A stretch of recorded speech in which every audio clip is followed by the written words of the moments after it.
Hello, my friend, it's Cami from the blog Tidbits at tidbits-cami.com.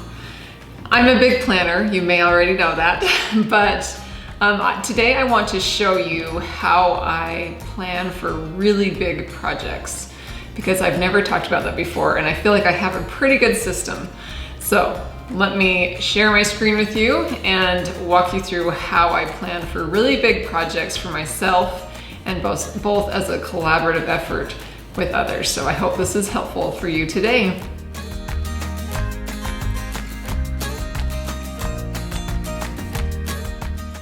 So yes, I am a very big time proponent of planning, and you may know that I actually make and sell my own day planner over at tidbitsplanners.com. I will link to that if you want to check it out.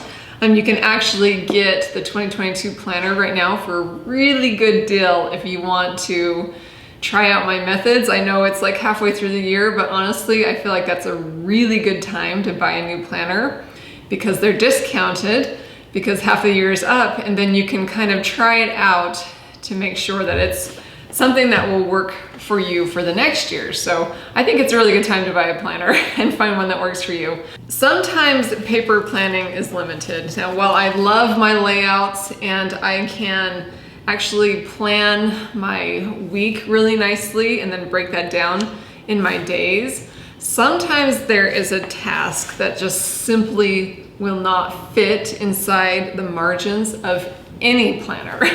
I have never met a planner that could fit your entire life as far as like breaking down massive projects. So whether you're like planning a garden, or for me, there's a lot of spaces in our home that are really big projects and I can't write every single task out inside of a planner. It would fill up every bit of space. But what I can do is like write in my weekly planning or my daily planning to work on something like our primary bedroom. I can see how that would fit into my day, but that task of planning my entire bedroom makeover is huge. So that is where I love to pull up these online planning programs. And there's a few of them and they work pretty much the same, but I love this program called Asana. There is one called Trello that you may have heard of. I've used ClickUp. They all basically do the same. I just know Asana really well, and so that means I prefer it. So I'm gonna show you how I do that here. Okay, so in Asana, you can create these like workspaces. And so I've created this one called House Projects, and I'll show you how to do that because I feel like that might be most relevant to you. It can be house projects, it can be outdoor projects. Maybe you're doing a big project for your community or your church. You can break all this down in here. And it's really nice to have it digitally. I love paper and pen, but it's nice to have this digitally because you can move things around. You can link to things. You can add screenshots of things that help jog your memory or help curate your inspiration. So that's why having these big projects planned out digitally is actually really helpful. So you'll see here in house projects, I've got two boards I'm just working on right now. One is for our primary bedroom, another is for garden. That's just kind of an ongoing project. But when I write down in my planner that I'm going to be working on our primary bedroom, I can then go into Asana and figure out which of these little tasks I'll be working on because it's such a big task. So I'm going to show you here, I have all the things that I need to think about in the primary bedroom. Now if I click on walls, it pulls up another kind of side task to that where you can break down more information. So you can add a description if you'd like, or you can create subtasks. And in these subtasks, you can then click on it again. It's like, I don't remember if you guys remember doing this in elementary school, but they taught you how to like bullet point everything and indent things, and it's basically like that on the computer. So when I go into walls and I click on crown and trim, I've just written down some descriptive things in here that will jog my memory of the things that I've planned or need to work on. I want curved crown molding, then I want a smaller trim piece about a third of the way down, some real chunky base trim. This also helps when I go to talk to my husband and we need to figure out what we need to do. So then you can make more subtasks, like buy supplies. But what I really like is that I can throw in screenshots of spaces that have inspired me that we can use for reference. So this kind of crown up here is inspiring to me. I saw this image on Instagram and did a screenshot. I love the big chunky crown look right here with the paint color on the lower section. And then this is another example of the color tones that I'm interested in and the trim work.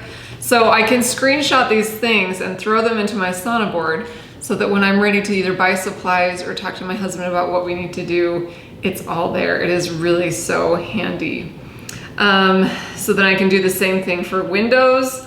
I do little descriptions. I want like a swooped white linen curtain with a pull back, no blinds. And then I put my subtasks there. Buy the linen, buy rods, buy the pullback hardware, buy some string to tie it, and on and on. I can do that with the nightstands, the rugs. So in here in the rugs, so I'm writing what kind I need. I need a 9x12 preferably. I want something that's soft and stable so I can do yoga or exercising on it.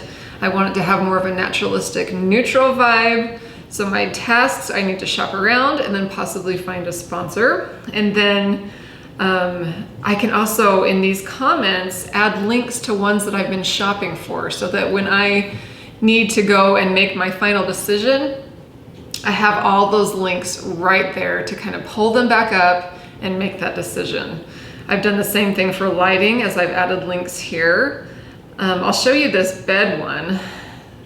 The bed is a huge part of the bedroom, of course, but it takes a lot of planning and we're doing a lot of DIY with that. So I use this description as just kind of a brain dump place. Okay, so we need to do the DIY bed with a slip covered headboard and footboard. Here's my idea for the sheets and the coverlet and the duvet. Here's kind of the pillow stack that I want. So I just kind of brain dumped everything there in the description.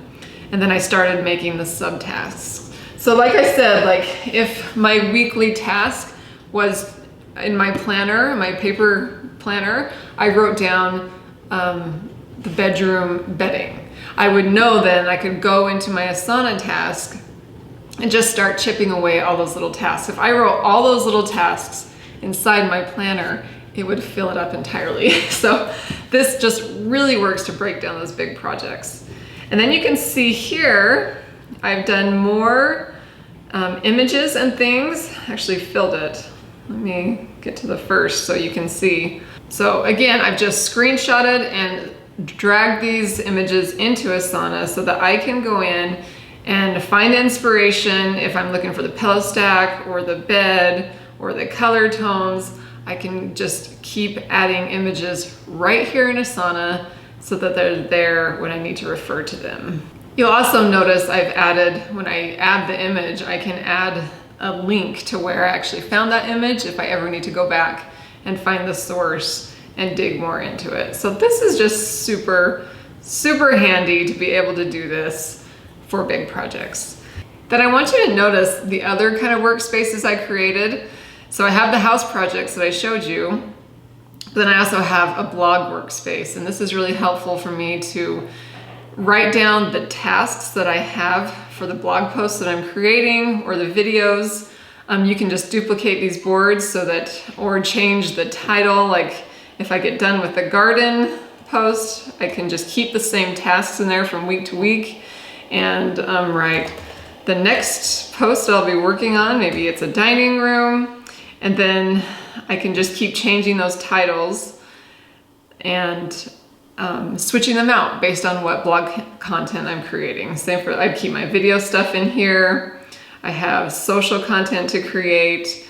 I have the content promotion column right here. So every time a post goes live, then I can go back into this content promotion and figure out all those little tasks that I need to do. Again, those would be really hard to write inside of any planner, but it just helps keep my head straight if it's already down and I can just go right to it. I've also got a column for blog keeping. A lot of times there are little tasks that just come into my brain or I run across in a Facebook group that I find out that I need to do in my blog work. I can just add those to the blog keeping and then schedule some time in my week to just work on a couple of these tasks work my way down and check them off. I've also got a workspace for my TIDBITS planners. This is actually massive. I've got stuff for funnels and value ladders, product creation ideas. It's just anything that I need to do for the website. It's all right in here and it stays here. So when I have time to work on it, I know exactly what I'm doing. I don't have to rethink about what the next step is in that big project. So this is my personal work. And this is the really cool thing about Asana and Trello and ClickUp. And I'm sure there's more, but you can actually collaborate on these workspaces with other people. So I work with a graphic designer to help me with all the planner creation and any maybe logo stuff I need. Anyway, so we share an Asana board, and we can come in here, and anything that we add notifies the other person so that we know when there's a task we need to do. We can set due dates and all sorts of really cool stuff. So we're working on the 2023 planner. She can send over graphics that she's working on for me to look at and approve. And anyway, it's really, really cool, super handy, and works amazing for planning out those big projects. So I feel like I just blabbed a lot. But anyways, I really hope that was helpful. A lot of you come to me for planning advice and suggestions. And one of the biggest things I've heard people ask me is, how do you fit all the things you need to plan into your planner? And the truth is, I don't think any planner is equipped to handle these big projects. So having an online system like this that you can pull up on your phone or your computer is really nice. I also create notebooks. I might actually be sold out right now, but keep your eye out. And a notebook is really handy, but I found it hard to plan these big projects. I will kind of brain dump in a notebook, but I prefer to keep this notebook for maybe notes that I'm taking on in classes that I take and whatnot. It just doesn't seem to work for those big projects because it lacks the ability to easily add those images or add those links. So I just feel like a digital platform for that works much better. So, all right, I hope that was helpful. And if you have any questions or suggestions for me, I'd love to hear them in the comments below. You can use these planning tools no matter what kind of life you have, whether you have an online business, you're a homemaker, you work out of the home. These planning tools, both a physical planner and some online planning, is really helpful. So I hope you enjoyed that. And I hope you'll be back for more inspiration for the keeper of the home. Talk soon.